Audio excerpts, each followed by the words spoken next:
It's a Bell Howard flashback. 1995. 95.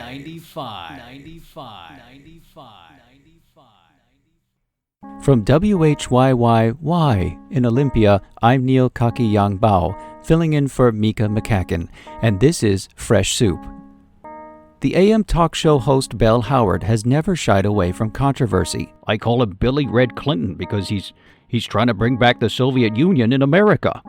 Recently, his inflammatory statements on lapdogs resulted in 40 Lhasa poodles being thrown into the East River. Lapdogs are trying to bring back the Soviet Union in America. We'll talk to the man behind the outrage, and later, Ning van Demeter Born will ironically review the film Braveheart. Bell Howard, welcome to Fresh Soup. Let's talk about the recent controversy with PETA. They said you incited this incident where 50 Lhasa poodles were thrown into the East River. Well, listen, I give my opinion, and it's up to people how they react, and they're responsible for their actions. I'm not responsible for anyone else's actions but my own, but I'm free to give my opinion on air. But don't you think that you have an influence over people, and that as an influencer in society, you should have a responsibility? No, I don't agree with that because, first of all, everyone should ultimately be responsible for their actions, or we're not going to have a functional democracy. I didn't specifically say throw the Lhasa poodles into the East River. I said someone should just throw those poodles out the window. And if you're living in a standard American home, the highest that window can be is on the second floor. And so a poodle could definitely survive that fall. I mean, throwing them into a river, that's someone else's sick idea, and I don't condone it. People say you're an angry man. Do you agree with that? I mean, I don't consider myself I get angry sometimes, of course. I'm a human being. Everybody gets angry.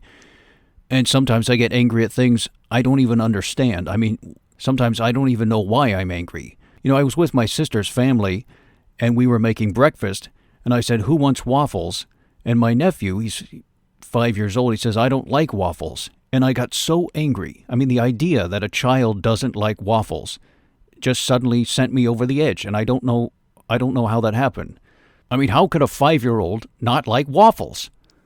Well, let's talk about your family. You mentioned your sister. You just have one sibling?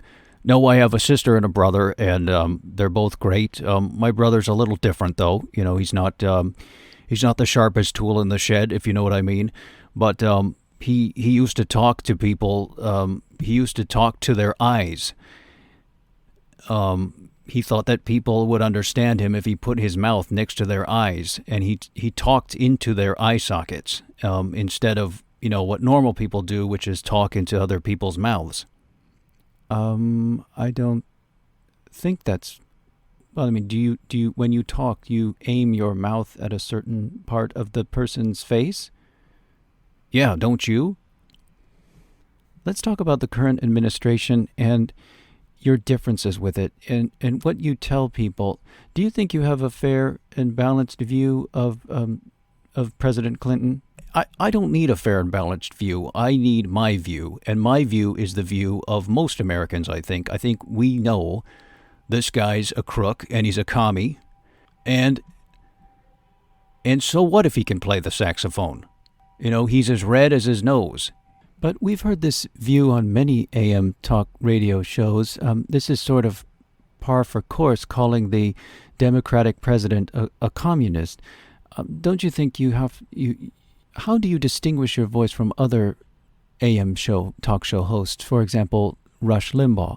Well, I don't compare myself to Limbaugh. I do my own thing, and I'm quite different actually than him. And I don't have to prove that I'm more right-wing than he is, or more, for freedom in America and apple pie and all that stuff. I don't have to play that game. I do my own thing, and I've got my own audience. And we think for ourselves.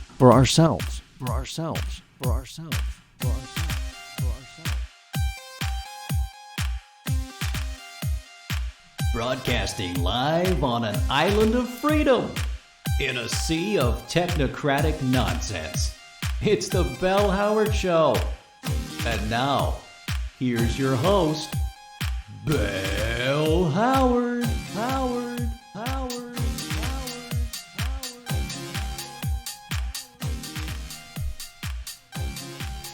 Back here in 2020, the Bell Howard Show. I'm Bell Howard. The world is falling apart. It's coming apart at the seams. Nightly riots. Our great cities are on fire. And it's all the more reason to swim ashore this island of freedom in a sea of technocratic nonsense where you can breathe free air, drink free coffee, have and express yourself, but not free love, because that's gross. Like I said, things are getting out of control in the cities. I mean, it's like Bastille Day. Not the day that the French celebrate every year, you know, with the women throwing their skirts up when they dance with the can. Not that one, but the original, the actual Bastille Day, where they stormed that big prison and they found out what the prisoners already knew, was that there was no plumbing. And so this is what I mean. I mean, you can riot, you can set fire to things, you can steal shoes and turn over hot dog carts, and they're going to find out what they found out on Bastille Day, that there's nothing there. I mean, you can do all that stuff, and then you realize, for what? What are your demands? And how can those demands be realized through our legal system? And this is the problem. I mean, most people want Biden to win, but a lot of people, most people who support him, are saying, wait a minute, Biden, if we elect you, the next day, is there going to be law and order in the streets? Can you promise that? Joe, look at me. Joe, I'm over here. Stop, Joe. He's asleep again. The real problem, I think, that people don't realize is that there are forces unseen, and Donald Trump himself hinted at this with his interview with Fox News. He mentioned shadow people. And boy, does that tie into our main guest today, the author of a book about just that. I mean, the shadows that are controlling the government, Hollywood. Folks, there are witches, actual witches, controlling things and running things in this country and most likely other countries as well. So we're going to talk to the author of an exciting book, The Real Cronyism. It's about how witches are taking over Hollywood. We'll talk to the author next. But you know what? I wanted to do something different today. You know, I know we're having a tough time.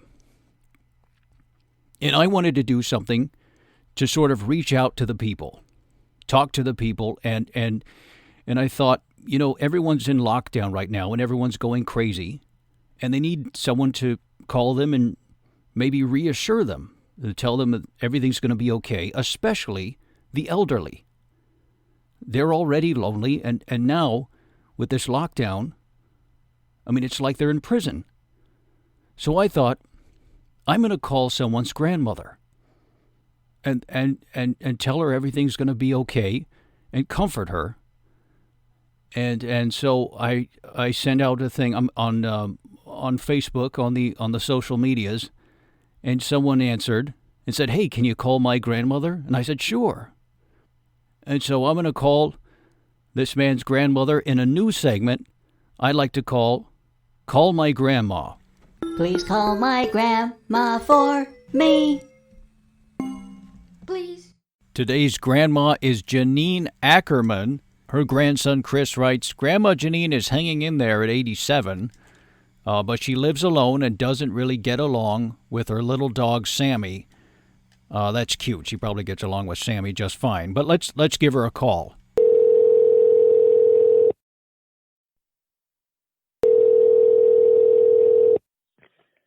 Hello? Hello, is this Genine Ackerman? Yeah. Genine? Hi. Hi, it's Bell Howard. Oh, yeah. How are you? I'm good. I'm just checking in on you. Mm-hmm. Your I just got up to... your grandson Chris told me to... He's all right. Is that Sammy? Hey, shush now. Sammy's Sammy. back. Sammy's in the back there. How is How Sammy? are you? I'm good. How is... All right. All right. Oh, you know. What? And how are you? Well, I'm doing fine considering the world is falling apart. That's good.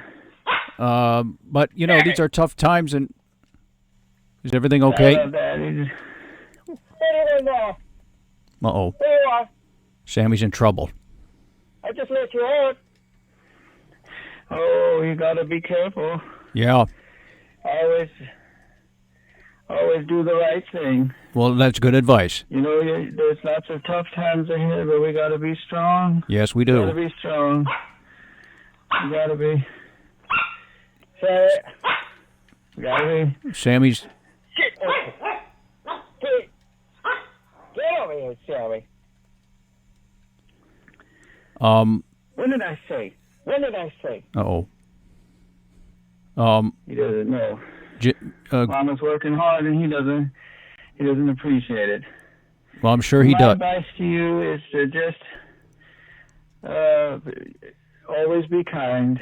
Be kind to everyone. Be kind.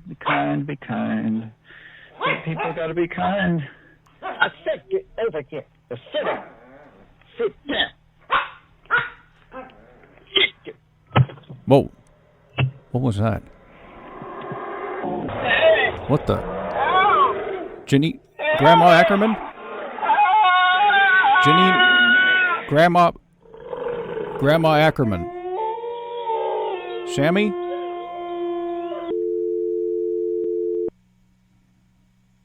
Well, I hope she...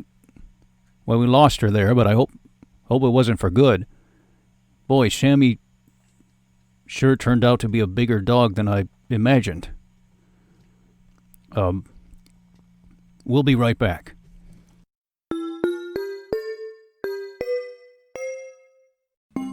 Well, folks, you've heard of toxic masculinity, but how about toxic femininity? Of course you have. It's called witchcraft. My next guest is the author of a new book called The Real Cronyism: How a Cabal of Irish Witches is Taking Over Hollywood. It's a book I wish I read before I tried to become an actor. It would have saved me a lot of time. The author is Michael Shaun-Patrick O'Shaughnessy. Michael Shaun-Patrick O'Shaughnessy, welcome to the Bell Howard Show. Well, thank you very much. It's like I'm hearing my name for the first time. When an American says it, it sounds too Irish. Don't be silly. It's a great name, and it makes me want to sing, Mother Machree or The Rose of Tralee. Please don't. They called you the most dangerous man in Ireland, and... Who did? The post office? No, that's what your website says. By the way, do they do that in Ireland? Put up a poster of the 10 most wanted men in the post office? No, we put the 10 most wanted posters up in the schools. It's the only way some of the students will ever meet their fathers. Okay, so this book is a corker. It has everything: magic, dangerous women, Hollywood gossip, you name it. How did you come to write this book? Look, my father worked in the government, and his father before him. So when you're that close to power, you get to see all the dirt. And what I learned as a child was that Ireland was always controlled behind the scenes by a cabal of witches. And I remember my father coming home late, barely able to stand, and my mother knew that he had seen a witch before he got home. And somehow my mother could smell it on him, and she wasn't afraid. She called them by name. She said, "You've been out with that witch, Maggie O'Brear, haven't you?" Well, this apparently went on with many of the government officials. In fact, the Irish Parliament is crawling with them. So how were they able to infiltrate the halls of power and control these men? Witchcraft is very powerful, it all started in the Druid days, long ago when we were doing human sacrifices, and they loved virgins. So there was very little incentive at that time to be a good girl. On the other hand, bad girls were used and abused and cast out of society. Still, it was better than being stabbed by the chief in the middle of a bunch of rocks under a full moon. So eventually this group of outcasts grew, and they lived far from the village, deep in the woods, and they tried using their feminine charm on the chiefs, but it didn't work. And they ate plants and mushrooms that gave them visions. And we call them drugs today, but back then they called it breakfast. So these witches were rejected by society, and they wanted revenge. Not exactly. They were happy where they were, talking to smurfs and fairies. But meanwhile, back in the village, they were blaming them for all society's ills. Bad crops, missing children, etc. So the men who wanted a fun night out would set out to the forest to look for these girls, and sometimes they'd find them. But the girls soon grew tired of these midnight raids and started arming themselves with magic and decided to fight the enemy with subterfuge. So before we jump ahead here to Hollywood and the American witches, you're very open in your book about some of your relationships with these powerful witches. I was surprised actually to read that you dated a lot of witches, but you had no hint at the beginning that they would turn out to be this evil witch, did you? None whatsoever. I mentioned this in the book too, but they're very good at hiding who they really are until you get to know them. And by know them, I mean know them in the biblical sense. Biblically. I think I catch your drift. So then the witches come to Hollywood, and now, according to your book, they run the show. How else could you have a movie like Frozen? I mean, it's clearly a movie about witches getting their own back for being objectified in a male-dominated world. And it goes deeper. I know one of the producers on the cartoon, and she's Irish, and when... This is one of the witches you dated, right? Yes. She left Ireland and went all the way to the top, and now she's working her witchcraft at Disney. So I want to kind of set the stage here. This infiltration of Irish witches doesn't go far back. I mean, you write. Let me just read this section from your book. The Celtic tiger gave a generation of women the rush of hubris that comes with sudden wealth. Suddenly they would disappear and leave their old Irish boyfriends behind as they traveled to Tinseltown to seek their fortune and exercise their lust for power. So the Celtic tiger was what? That was late 90s into the 2000s. That was when Ireland was like Silicon Valley. Everyone had a .com and a Segway. Yeah, and I saw it firsthand. It happened to a lot of guys. Oh yeah. So many fellas lost their girls. One day, they're running and laughing through Glen and Dale, and the next thing you know, she's in Glendale, and you're stuck in Cork selling coffee to college students. I hear you. I dated an actress once, and we went to an audition for Dynasty. My girlfriend got the part, but I just ended up as one of the extras. Anyway, finally we do a scene together, and in between takes I try to get her attention, and she turned in my direction and didn't even look at me, and went to her trailer. It was like I farted. I mean, once you make it, it's bye-bye boyfriend. So what I did was, the next time we had a scene together, I did just that. I passed gas really loud, and everything grinded to a halt. I was fired, of course, but I thought, I don't want any part of this Hollywood caste system. Fair play to you, Bill. I hear you, it's time people know the truth, and that's the main reason I wrote this book. So the future is more cartoons about witches and men bashing. I mean, can anything be done about this? I think, unfortunately, this trend will continue, and people are just brainwashed. They write movies now, and, if you don't write a movie where the hero is a woman with superpowers, you may as well be Mel Gibson. No one will talk to you. So should we, as men, take back Hollywood? I think it might be. I think it might be possible, but if the talent who hasn't been brainwashed made a mass exodus out of Hollywood and resettled somewhere just as beautiful, far away from the influence of witchery, then maybe. Let my people go, but where would new Hollywood be? I haven't thought that far ahead, but to tell you the truth, I'm shopping my book now to all the agencies. I'm hoping to turn it into a movie. Really? Yeah, I think, I've got to play the game, Belle, and turn my story and change it a little. I'm going to make the witches the heroes. There's a sexy one and a smart one and one who just shops all the time. Actually, they're all sexy and they all love shopping. Then there's one who misses her boyfriend back in Ireland, but the other girls in the cabal try to convince her that he's a loser and he'll never be a successful writer, and he'll always be stuck selling coffee to college students in Cork. I've already written half of the screenplay. It's going to be grand. Folks, pick up this book. It's a great read. It's called The Real Cronyism, How a Cabal of Irish Witches is Taking Over Hollywood. Michael Shaun-Patrick O'Shaughnessy, you're very Irish, and you're a hero. Thank you, Belle, and thanks for having me on. Irish men just don't have a voice in the media anymore. Amen, brother. Well, folks, that was spine-chilling. To know that witches can infiltrate any organization, political media, whatever, and get to the top in under a decade and decide the fate of male screenwriters everywhere. Ladies and gentlemen, that's all for today. That was our Halloween episode, I think. A little early, but you heard it here first. Also, remember to like and subscribe on YouTube and tell your friends. It helps keep the lights on and keep my refrigerator stocked with delicious cheese. Thanks so much. I'm Bill Howard, telling you to stay safe, stay sane, and stay free. Bye now.